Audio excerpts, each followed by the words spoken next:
আসসালামু আলাইকুম। সবাই কেমন আছেন? আশা করি আল্লাহর রহমতে ভালো আছেন।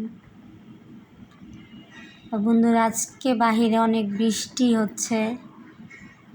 ভাবলাম যে ঠান্ডার দিনে কি খেলে ভালো হয়,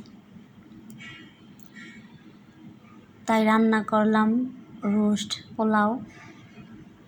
ঠান্ডার দিন যেহেতু খেলে তেমন একটা ক্ষতি হবে না।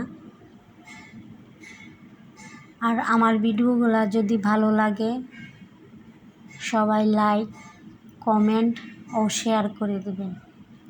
সবসময় সাথে থাকবেন, পাশে থাকবেন। আপনারা আমাকে ভালোবাসা দিবেন, আমি আপনাদেরকে ভালোবাসা দিয়ে পাশে থাকব। এটাই তো। সবাই সুস্থ থাকবেন। আল্লাহ হাফেজ।